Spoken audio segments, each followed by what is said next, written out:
Olá, sou a professora Cleane e vou lecionar a disciplina de Geografia para o 6º ano do Colégio Emaús.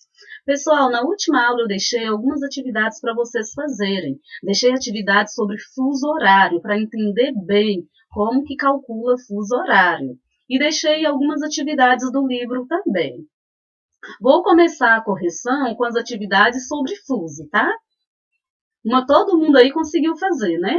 Bom, espero que sim, mas se não tiver conseguido, não tem problema. Só prestar atenção aqui na correção que vai entender direitinho, tá? Vamos lá, na primeira questão, número 1. Uma família embarca em uma viagem às 14 horas do dia 3 de março de um ponto A, localizado a 30 graus oeste, com destino a B, localizado a 45 graus leste. O tempo de voo é de 10 horas. Qual o dia e o horário de chegada da família ao ponto B? Então, vão sair do ponto A oeste e vão para o ponto B a leste. A primeira coisa, gente, que tem que identificar são os hemisférios. Se está saindo de um hemisfério para outro. E de qual hemisfério está saindo? Por quê? Nós sabemos que a leste está adiantado em relação a oeste. Então, de oeste para leste, nós vamos somar, tá certo? Vamos lá, então. Ponto A, 30 graus oeste e ponto B, 45 graus leste. Nós vamos ter uma diferença de fuso aqui. 1, 2, 3, 4, 5. Nós vamos ter 5 horas de diferença por conta do fuso. Ou um jeito mais simples também de fazer. Quando são hemisférios diferentes, a gente pode somar os graus, 30 graus mais 45 graus, e dividir por 15. Aí nós vamos ter o resultado da diferença de horas. Por que 15? Cada faixa de fuso corresponde a 15 graus e cada faixa de fuso de 15 graus corresponde a 1 hora, tá certo? O embarque será às 14 horas do dia 3 de março. Então, nós vamos somar. Nós temos a diferença de fuso entre 30 graus e 45 graus leste, a diferença são 5 horas, como nós já vimos. O tempo de viagem será 10 horas. Então, nós vamos fazer da seguinte maneira, 5 horas mais 10 horas são 15 horas. Nós vamos ter que adicionar 15 horas desde o início da viagem, ou seja, 14 horas mais 15 horas, a família vai chegar às 5 horas do dia seguinte. Por quê? Como assim? Não entenderam? Vamos lá. 14 horas do dia 3 de março, mais 15 horas. Vão dar 29 horas. Existe 29 horas? O dia ele não vai até meia-noite? O dia não, né? Não começa e vai até meia-noite. A partir de meia-noite já não se inicia um novo dia? Então, não existe 29 horas. O que é que nós vamos fazer? 29 menos 24. 24 horas é o limite, né? Meia-noite. Sobram 5 horas. E esse tempo será acrescentado ao dia seguinte, ou seja, 5 horas da manhã do dia 4 de março. Ou poderia ser feito também da seguinte maneira. O embarque não foi às 14 horas? A diferença de fuso não são 5 horas? Então, nós podemos somar 14 mais 5. Se não tivesse gasto 10 horas no voo, teria chegado às 19 horas do mesmo dia 3. Só que a família gastou 10 horas durante o trajeto. Vamos imaginar que a família foi de ônibus ou de carro e demorou 10 horas para chegar de um lugar a outro. Então, a gente vai adicionar essas 10 horas, que foi o tempo gasto na viagem. 19 mais 10, 29 horas. Não existe 29 horas. Só vai até meia-noite, até 24 horas. A partir de 24 horas, é 1 hora da manhã, já inicia um novo dia. Então, 29 menos 24 são 5, o que vai nos dar 5 horas do dia seguinte, 5 horas da manhã. 2. Um empresário necessita realizar 2 reuniões, uma em A 45 graus leste, e a outra em B, 180 graus leste. Ele embarca de C, 60 graus oeste, às 13 horas do dia 25 de abril. Após 10 horas de viagem, o empresário desembarca em A. O tempo gasto na reunião é de 7 horas e logo em seguida ele já estava no avião com destino a B. Considerando que a viagem de A B leva 15 horas, responda. Então, primeiro ele vai sair de C e vai para A. Ele vai demorar durante a viagem 10 horas para chegar de C em A, tá certo? Qual o horário e o dia de chegada do empresário em A? Como que nós vamos fazer este cálculo? Ele vai sair do ponto C a 60 graus oeste, às 13 horas, para chegar no ponto A 45 graus leste. Primeira coisa que a gente tem que identificar, o hemisfério. Então, ele está saindo do hemisfério ocidental, né, de oeste para leste. Como que nós podemos resolver isso? 60 graus mais 45 graus vai dar 105 graus. 105 graus dividido por 15 graus, nós vamos ter 7 horas de diferença. Então, a diferença entre este fuso C e o fuso A são 7 horas. Vejam bem. 1, 2, 3, 4, 5, 6, 7. Ok? Ele vai sair às 13. Então, nós vamos fazer a seguinte soma. 13 horas mais 7. Nós vamos obter, então, 20 horas. Ou seja, se ele não tivesse gasto nenhuma hora durante a sua viagem, ele chegaria às 20 horas do dia 25 de abril, ou seja, 8 horas da noite. Só que ele vai gastar, gente, 10 horas no trajeto. Então, nós vamos somar mais 10 horas. 20 horas mais 10 horas, existe 30 horas? Não, o máximo são 24 horas, não é meia-noite. Então, 30 horas, 30 menos 24, 6 horas. Então, esse empresário ele vai chegar no ponto A às 6 horas da manhã do dia 26. Entenderam? Vamos fazer a letra B. Qual o horário e o dia de chegada do empresário em B? Ele vai chegar em A, ele vai demorar 7 horas durante a reunião dele. Assim que acaba a reunião, ele vai para B. Só que a viagem de A para B vai demorar mais, ele vai demorar mais durante o trajeto. Vai demorar 15 horas. Que horas então ele chega em B? Se A são 6 horas do dia 26. O tempo gasto da reunião no ponto A foi 7 horas. Então, nós já vamos somar 6 horas mais 7 horas. Vamos ter 13 horas. Ou seja, ele vai sair do ponto A às 13 horas, tá certo? A viagem de A para B vai durar 15 horas, como está falando aqui. O fuso, a diferença de fuso de A para B, gente, será 1, 2, 3, 4, 5, 6, 7, 8, 9 horas. Então, vai ter uma diferença ainda de 9 horas de fuso. Como que a gente pode fazer essa conta? A diferença de fuso de A para B são 9 horas. Então, a gente faz 6 horas da manhã, né, mais 7 horas. 7 horas é o tempo que ele gastou na reunião. Ou seja, ele vai embarcar de A às 13 horas. A diferença do fuso de A para B são 9 horas. Nós vamos somar 13 mais 9, 22 horas.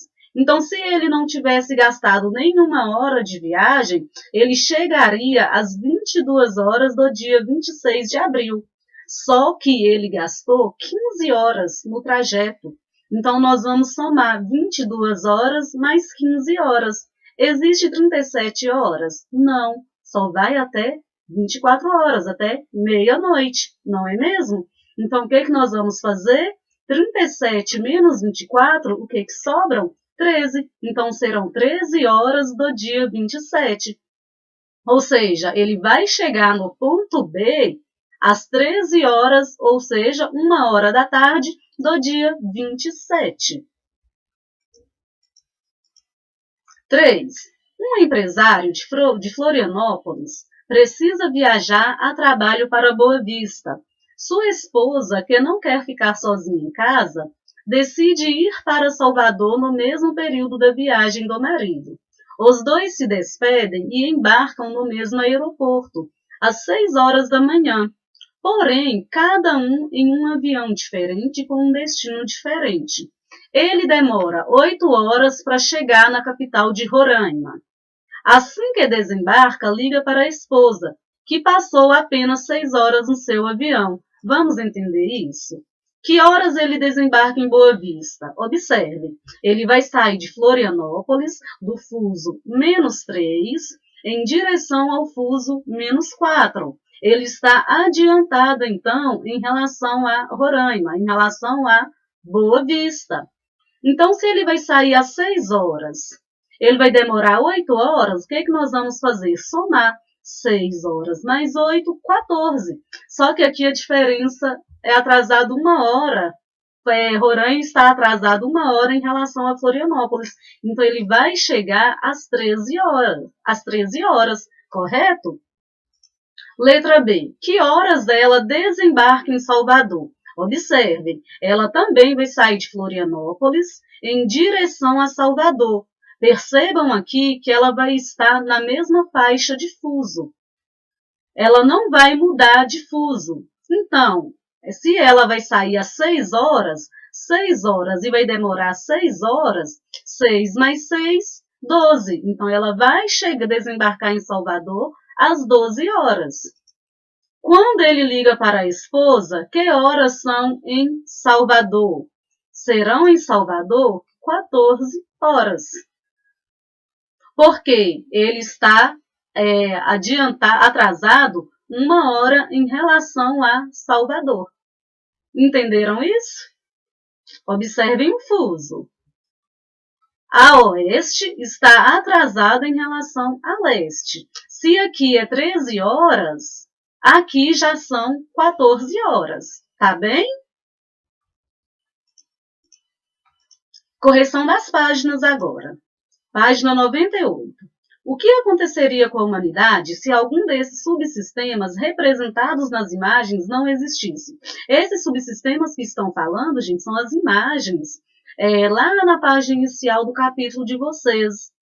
Os subsistemas são hidrosfera, biosfera, litosfera e atmosfera. O que aconteceria com a humanidade? A gente tem que perceber, tem que entender que se algum desses subsistemas não existisse, toda a dinâmica terrestre seria muito diferente e provavelmente nenhuma forma de vida seria encontrada no planeta.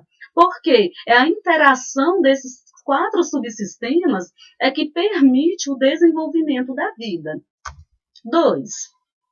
Por que é possível afirmar que os 4 subsistemas estão interligados?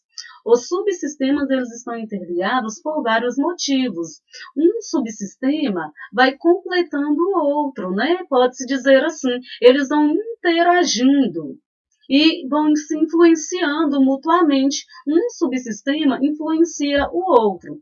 A hidrosfera ela existe dentro e acima da litosfera, inclusive suscitando modificações na litosfera, né, com chuvas, enxurradas. A litosfera fornece o solo, com seus nutrientes para a biosfera. Os solos não existiriam se não houvesse água, que é a hidrosfera. Sem a hidrosfera e a litosfera não existiria a vida, que é a biosfera. Esta, por sua vez, também só é viável devido à temperatura e aos gases que estão na atmosfera. A atmosfera interage diretamente com a hidrosfera na maior parte do planeta, que são os oceanos. Então, gente, esses 4 subsistemas estão constantemente interagindo um com o outro, se interrelacionando. Página 101. É na litosfera que encontramos as rochas e os minerais. Eles são essenciais para o dia a dia, pois estão presentes em muitos objetos de nossas casas e embalagens de produtos que consumimos. Cite 2 desses objetos. Eu trouxe aqui só exemplos, tá, gente, para vocês. Pias de cozinha e de banheiro produzidas com rochas como mármore, granito, pedra-sabão, ardósia ou feitas de aço inox. Mesmo a matéria-prima de talheres e panelas, latas de bebida, alumínio, joias, moedas, lentes de óculos, grafite de lápis e itens de plástico também. Com base na sua experiência do dia a dia, descreva as formas como você utiliza a hidrosfera, utiliza a água, são os recursos hídricos. Pode ser feito de forma variada, especificamente a gente, pessoal, vocês aí, para higienização, para alimentação, para hidratação, mas a água ela é utilizada para muitas coisas, né? Na agricultura, na indústria, na pecuária. 3. É possível encontrar seres vivos na parte da atmosfera acima de 12 quilômetros de altura da superfície do planeta? Por quê? Não, não é possível. Vamos lembrar, a atmosfera é a camada de gases que envolve a Terra. Esses gases, eles estão em maior concentração, gente, em até 12 quilômetros de distância da atmosfera, de altura na atmosfera.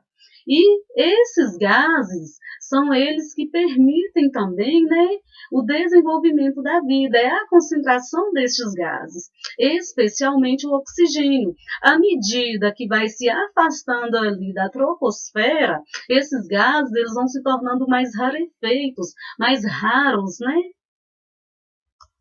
4. Em qual esfera estão os seres vivos? O que possibilita a sua existência? Na biosfera, lembrem-se, bio, vida, esfera da vida. A existência de elementos inorgânicos, como os solos, o ar, a água, os minerais, possibilitam a existência da biosfera, ou seja, dos seres vivos na superfície terrestre. Página 102. Observe as fotos a seguir. Qual delas retrata um fenômeno causado por uma fonte de energia externa e qual retrata aquele que é causado por uma fonte de energia interna? Externa, gente, radiação solar. Interna, núcleo da Terra. A foto A mostra uma tempestade, então é uma energia externa, né? A foto B retrata uma erupção, então é uma energia interna, energia oriunda do centro da Terra. 2. Leia o texto a seguir e responda as questões. Qual é o diferencial representado pelas árvores altas, com mais de 30 metros de altura, durante o processo de fotossíntese ao longo da bacia amazônica? Bom, esse texto está falando sobre o processo de fotossíntese da vegetação, tá? Suas raízes profundas lhes permitem acessar fontes de água permanentes durante períodos de seca extrema. B.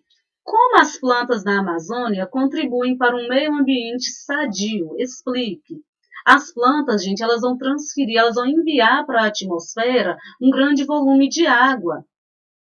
E esta água ela vai ser extremamente importante, principalmente ali da região amazônica, para influenciar na distribuição de chuvas da região central do Brasil, da região sudeste e da região sul. Essa água, gente, ela é muito importante em função, inclusive, do regime hidrológico, do ciclo hidrológico. Toda essa umidade que as plantas, né, que as árvores da floresta amazônica enviam para a atmosfera, criam um fenômeno chamado rios voadores. Finalizamos, então, pessoal, a nossa correção. Vou continuar aqui com o conteúdo com vocês, rapidinho aqui, do capítulo anterior. Lembrando que nós estamos estudando sobre a Terra, a superfície terrestre, a composição dessa superfície, da estrutura terrestre, né? A Terra, gente, ela vai se dividir em 3 partes, ou 3 camadas principais. A crosta terrestre, é a camada mais fina, mais externa, né? O manto e o núcleo. O núcleo pode ser dividido em núcleo externo e núcleo interno. A crosta terrestre, ela é a menor e a mais externa entre as camadas do planeta. É nela que se realizam as transformações do relevo, tá, gente? As mudanças, as transformações climáticas também. Tem cerca de 80 quilômetros de espessura. E somente sobre essa camada é que é possível encontrar as condições ideais para o desenvolvimento da vida, para a reprodução da vida no planeta. A crosta, ela também é chamada de litosfera. Ela é a camada sólida da superfície terrestre. Por que a gente fala que é sólida? Nós vamos ver que o manto, que o núcleo são mais viscosos, né? A crosta, ela é composta por rochas e por minerais. Na litosfera, gente, que é a crosta, né? Nós vamos encontrar a crosta oceânica, cuja espessura pode variar de 5 a 10 quilômetros, e a crosta continental, cuja profundidade vai variar aí de 30 a 80 quilômetros. A crosta continental, ela é apontada, né, como um dos exemplos que define um continente, ou seja, o continente ele está sob a crosta continental. A crosta terrestre ela é fragmentada em diversas partes. Essa fragmentação, pessoal, são as placas tectônicas.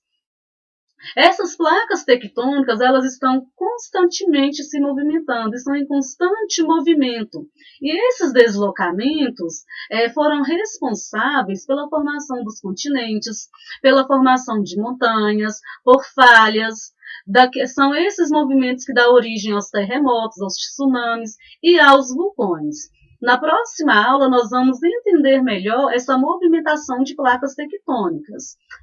O manto. O manto ele vai se situar sob a crosta, embaixo da crosta. Ele está localizado entre a crosta e entre o núcleo. A profundidade do manto vai chegar até cerca de 2.900 quilômetros. Uma grande parte deste manto vai se encontrar na forma viscosa. É aquela forma mais gelatinosa, podemos dizer assim, tá, gente? Na mesma forma do magma. É o manto, gente, que vai permitir, essas características do manto é que vão permitir esse movimento das placas tectônicas, que vai permitir que as placas tectônicas deslizem sobre este material. O núcleo, ele é a camada interna da Terra com os maiores níveis de pressão e temperatura. Ele é formado por materiais como níquel e como ferro. E o núcleo ele é bem mais denso. Esses materiais que formam o núcleo são bem mais densos que os materiais que formam a crosta e o manto. O núcleo ele vai se dividir entre núcleo interno e núcleo externo. O núcleo interno ele é sólido e ele vai possuir temperaturas tão altas, mas tão altas, que serão temperaturas semelhantes àquelas encontradas na superfície do Sol. São temperaturas em torno de 5.000 graus Celsius. O núcleo ele é sólido, gente, em função da grande pressão que ele vai sofrer das camadas superiores, núcleo externo, manto e crosta. O núcleo externo ele é viscoso, porém ele é um pouco mais fluido, né, que o manto. Um fenômeno importante também para a gente poder entender a dinâmica do núcleo da Terra é o grau geotérmico. O que é o grau geotérmico? É o aumento da temperatura à medida que se aproxima do núcleo da Terra. A partir da litosfera, gente, a cada 30 metros de profundidade, a temperatura ela aumenta cerca de 1 grau. A energia geotérmica, que é a energia que influencia no grau geotérmico, ela se encontra no interior da Terra e é extremamente importante, muito utilizada por alguns países como fonte de energia. Vamos finalizar por aqui, então, este conteúdo, tá bom, pessoal? Expliquei para vocês aí sobre as camadas da Terra, sobre a estrutura interna da Terra. Na próxima aula, nós vamos estudar sobre os movimentos tectônicos. Tem algumas atividades para vocês fazerem, são bem pouquinhas, tá bem? Só a página 104, só para frisar, né? Para fixar o conteúdo. Bons estudos para vocês, até a próxima aula e lembrem-se, juntos no caminho certo.